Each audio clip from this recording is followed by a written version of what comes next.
स्वागत है आप सबका अपने डिजिटल एजू एग्ज़ाम में। आज हम बात करने वाले हैं प्राचीन भारत के इतिहास के तहत गुप्त साम्राज्य के बारे में। और गुप्त साम्राज्य के अंतर्गत हम पढ़ेंगे क्या आज और समझेंगे क्या आज हम समझेंगे प्रशासन पद्धति के बारे में गुप्त साम्राज्य के, और उस प्रशासन पद्धति के अंतर्गत जो राजस्व शब्दावली इस्तेमाल की जाती है उनके बारे में आज हम समझेंगे। और उम्मीद रहेगी कि आपके एग्जाम्स में अगर गुप्त साम्राज्य से क्वेश्चन, अगर उनकी शासन पद्धति के तहत अगर राजस्व शब्दावली से क्वेश्चंस बनते हैं तो आपको यहाँ से ज़रूर आपको क्वेश्चंस देखने को मिलेंगे। और उम्मीद रहेगी आप उन्हें अपनी तरफ से बेहतर तरीके से उसे टैकल करिएगा। तो आगे देखते हैं हम जो प्राचीन भारत के इतिहास के तहत जो गुप्त साम्राज्य में जो राजस्व शब्दावली इस्तेमाल की गई है उनका शब्द है, उनके अर्थ हैं। तो पहला शब्द रहेगा भाग। भाग क्या होता था?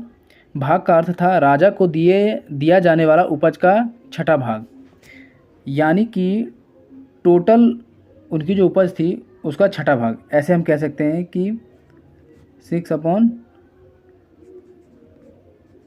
टोटल उनकी फसल का, ठीक है, उपज का।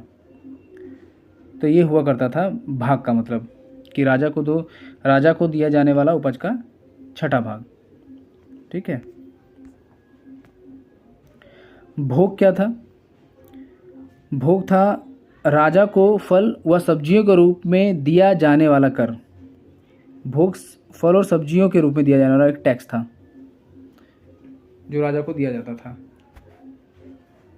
गुप्त साम्राज्य में। बात करते हैं ऊपरी की। ऊपरी क्या था?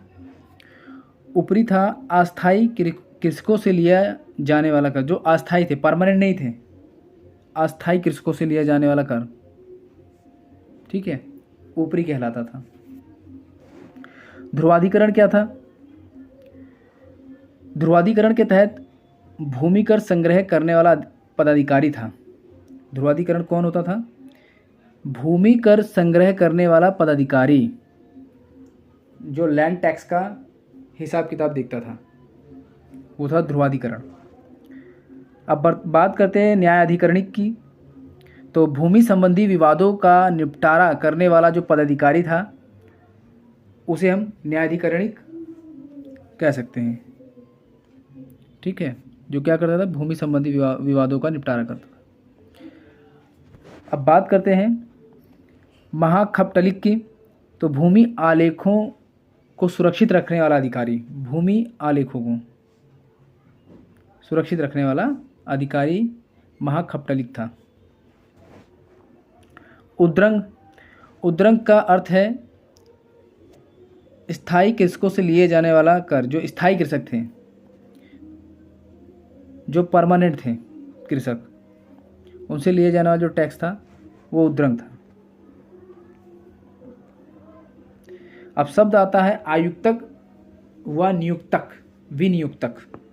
इसमें क्या था कि भूमि क्रय विक्रय से संबंधित अधिकारी था। इसका मतलब ये जो आयुक्तक व विनियुक्तक जो शब्द है, इसका अर्थ था भूमि क्रय विक्रय से संबंधित जो अधिकारी था उन्हें आयुक्तक व विनियुक्तक कहा जाता था। शुल्क की बात करें तो शुल्क में क्या था? सीमा बिक्री की वस्तुओं पर लगने वाला कर। सीमा बिक्री की वस्तुओं पर लगने वाला कर क्या था?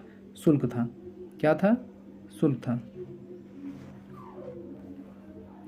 हल दंड की बात करें तो हल पर लगने वाला जो कर था, हल पर लगने वाला जो कर था उसे हल दंड कहा गया है। यही कुछ हमारी प्रमुख जो शब्दावली इस्तेमाल की गई है गुप्त साम्राज्य के तहत जो राजस्व शब्दावली है, हमने उनके बारे में समझा, पढ़ा। और उम्मीद रहेगी आपको ये क्लास पसंद आई होगी और आशा करते हैं कि आप डिजिटल एजू एग्ज़ाम को सब्सक्राइब करिए, लाइक करिए, शेयर करिए, ताकि आपको अपना डिजिटल एजू एग्ज़ाम बेहतर से बेहतर वीडियो आपको प्रोवाइड करा सकें। धन्यवाद। Thank you for watching digital edu exam.